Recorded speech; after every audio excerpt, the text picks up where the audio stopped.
el cramdown, o más concretamente el salvataje de empresas, previsto en el artículo 48 de la ley concursal, es un instrumento una figura jurídica bastante novedosa a nivel del régimen concursal. Y en algún punto implica una segunda chance que tiene la empresa de poder negociar una nueva propuesta y eventualmente permitir que un tercero haga una propuesta por cuenta y orden de la concursada. De esa manera se privilegia el salvamento de la empresa, el salvataje de la empresa por sobre del empresario. Entonces los objetivos o los principios fuertes que se mantienen en materia del cramdown, el salvataje de empresa, el salvataje concursal, es el principio de conservación empresaria, porque lo que busca la ley es conservar la empresa bajo el entendimiento que esta conservación de la empresa genera un mayor beneficio para la sociedad, para los trabajadores o inclusive para los acreedores que tienen más posibilidad de recuperar los créditos concursales. Esta conservación de la empresa lo que produce una distinción entre la empresa como organización que produce los bienes, más allá que sea de propiedad del empresario, y el empresario. Entonces, al permitir que un tercero pueda hacer una propuesta, lo que se permite es la separación del empresario con la empresa, manteniendo la empresariista. Se permite el mantenimiento de la fuente de trabajo y en algún punto también se permite a la cooperativa de trabajo participar en esa situación.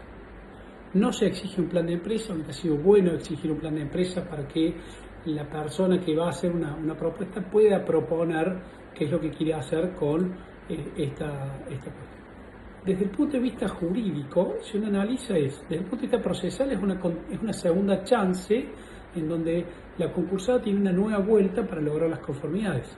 Pero desde el punto de vista sustancial, lo que está haciendo es este nuevo acuerdo y un tercero que llegue a este acuerdo se queda con una transferencia forzosa de esas acciones. Entonces, desde el punto de vista es una alternativa procesal, lo que hace es evitar la quiebra, pero el vista sustancial es distinta a la naturaleza según sea la propia concursal la que llegue al acuerdo, en cuyo caso, digamos, lo que hace es homologar la propuesta, o si es un tercero en donde lo que hace es quedarse con las acciones o con las participaciones societarias de la sociedad concursada.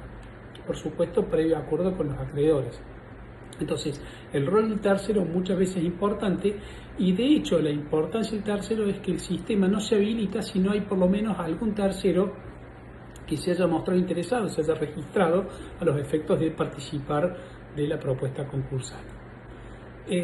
Entonces, digamos, si bien obedeció a algunas, la 25.589 es una ley que modifica y aclara algunas cuestiones, procurando fijar un valor real de mercado de la compañía para poder establecer la evaluación, la posibilidad que el concursado ofrezca conformidades y puede inclusive mantener, pero mantiene una regla muy importante que se incorpora en el 93 con la ley concursal originaria, que es el que logre los acuerdos y el que tiene derecho a homologar esa propuesta y a quedarse con las participaciones societarias, el primero a lograr las conformidades, más allá que la propuesta que haga no necesariamente sea la mejor.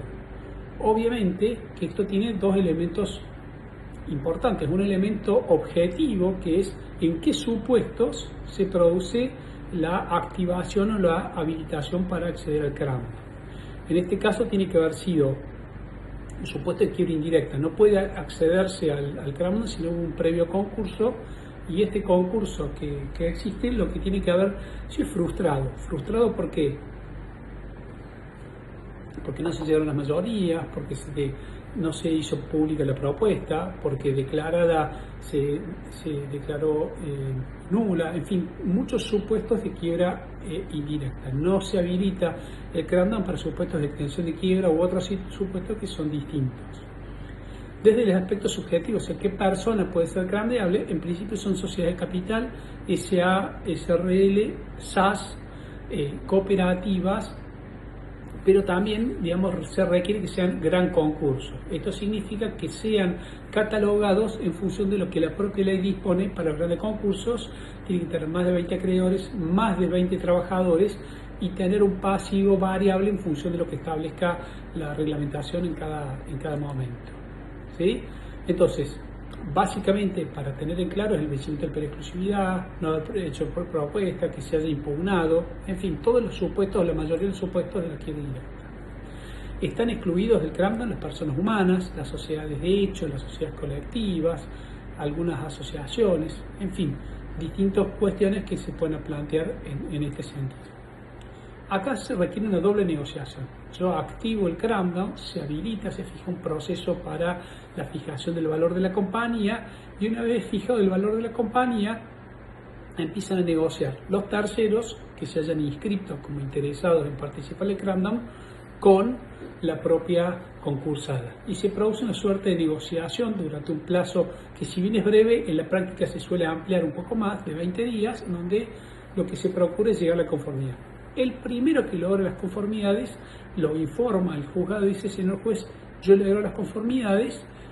Si fuera la propia concursada, pues procede al sistema de homologación conforme lo establece la propia ley, artículo 59 y siguiente de la ley concursal. Si fuera un tercero, se produce una doble negociación, una nueva negociación entre el tercero que se va a adquirir, se va a quedar con la empresa, con las participaciones societarias de la SA, la SRL, y los accionistas que pueden discutir el precio. La base del precio va a ser la evaluación de la empresa, en función, si yo tengo una empresa vale 100, yo tengo un 50%, el valor de esa participación será 50. Pero se pueden fijar condiciones, pautas para cómo quedarse a los efectos de qué esta negociación. Esta doble negociación también impone que el 75% de los accionistas pueden decidir sobre todos y poder establecer otras condiciones para que el tercero adquiera la compañía. Hay algunos terceros que no pueden participar en la audiencia, en la negociación como terceros, el accionista que tenga conflicto de interés, un director que pueda intervenir por cuenta y orden, en fin, todas estas cuestiones. Desde lo procesal, una vez declarada la quiebra, de manera previa a la declaración de quiebra, se produce la apertura de un registro. Esta apertura de un registro tiene un plazo muy breve para que los interesados se presenten, se publica un edicto y el juez tiene dos opciones. Si hay interesados, abre o habilita el sistema de cramdown. Si no hay interesados, directamente declara la quiebra y procede a la liquidación de los activos como cita. Entonces, sí o sí hace falta la necesidad de una inscripción de un tercero. Si no hay ningún tercero, la concursada tampoco puede hacer. Obviamente que la concursada no tiene que inscribirse porque es ella misma la que va a plantear esta situación, ¿sí? Una vez habilitado el cramdown, hay que designar los llamados evaluadores previstos en el artículo 262, que son profesionales y generalmente bancos de inversión o ciertas entidades autorizadas, estudio de auditoría con más de años, que lo que hace es fijar el valor de la compañía. Entonces hace un estudio de la compañía y analiza cuál es el valor en ese sentido. Una vez determinado lo que es el valor real de mercado, el actual value market, lo que hace es ponderar esa información en función de lo que es el informe general, altas y bajas de activos y algunas situaciones. Esta evaluación se puede observar, y el juez, después del procedimiento de observación y determinación, termina fijando un valor concreto para decir cuál es la evaluación. Cuando el juez fije el valor de la empresa, tiene que, además de tener en cuenta las evaluaciones, las observaciones y el informe del síndico, agregarle un pasivo adicional del 4%. Entonces, cuando fije esa audiencia, determinó ya cuánto vale la compañía y cuánto va a ser el tercero lo que va a tener que pagar por esta compañía a esos efectos. Una vez fijado el valor de la compañía y queda firme la resolución de evaluación, se inicia el periodo de concurrencia o el periodo de exclusividad, en donde en ese momento se producen las negociaciones. Tengo 20 días, como dije, seguramente en la práctica se puede ampliar. El criterio no es el que ofrezca la mejor propuesta, sino el primero en el tiempo. Esto ha sido criticado, pero en algún punto lo que quiso priorizar es que la persona se apure en lograr el acuerdo más allá de la situación. En la realidad es muy difícil que haya una competencia real. Siempre cuando se llega a un acuerdo termina habiendo un solo acreedor que es el que termina quedándose. Se ha discutido si se pueden mantener las conformidades ya por la concursada. Si yo voy negociando y logré a lo mejor un 60% de las conformidades y me falta un 7%, ¿qué es lo que tengo que lograr? Algunos dicen que se subsiste, y por supuesto, si en este periodo, este mini periodo de exclusividad que se da estos 20 días, no se logra la conformidad, ya la sanción sí es la quiebra a esos efectos. Si la obtiene la concursada, tiene, digamos, acuerdo a las conformidades, se dicta la existencia de acuerdo, se fija un plazo de observación, se homologa, se fija en honor del síndico y se establece la pauta de cumplimiento. Si lo obtiene un tercero, por supuesto que puede haber dos alternativas, que el valor de la compañía sea 0 o menos 0, o si es positivo. Si el valor es 0, se queda con las participaciones societarias sin pagar, porque no tiene sentido que pague por algo que el evaluador dijo que no vale. Ahora bien, si la resolución del juez en la evaluación dice que la empresa vale algo, digamos, ahí se permite la posibilidad de negociar. Pero hay una cuestión muy importante. Esta resolución, digamos, que fijó la evaluación, se debe reducir en función de las acciones, en función de la reducción del pasivo que yo logre. O sea, mientras mayor reducción de pasivo yo logre, menor será el precio que deba pagarse, en este afán de que el accionista sacrifique su derecho en función de esta situación. Si ofrece pagar el 100%, deposita el 25% de lo establecido y homologación, transferencia, y a los 10 días se hace la transferencia. Si no, tiene 20 días para ofrecer un valor inferior, negociarlo con, digamos, las 2/3 partes de los accionistas, y en ese contexto, no son el 75%, sino las 2/3 partes, hace el depósito del 25 o del 100, homologa y transfiere.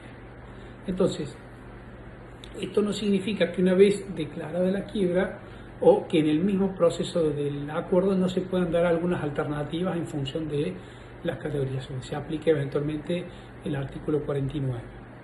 La idea de este proceso, que parece complejo y a lo mejor complicado desde el nombre, aparte es uno de los artículos más largos de la norma y a veces cuesta trabajo, es tener en cuenta que es como una alternativa adicional que tiene el concursado para lograr una conformidad, y que tiene dos alternativas. Primero, una posibilidad de ofrecer una propuesta, y la posibilidad de que un tercero se quede con estas acciones porque llegó a un acuerdo que no va a ser asumido a título personal por terceros, sino que el tercero le va a decir: acreedores, yo te garantizo que la concursada te va a cumplir esto en estas condiciones. Entonces, en ese caso se separa el empresario de la empresa, y por eso esta transferencia de las acciones de manera forzosa a través del sistema. En fin, muchas gracias.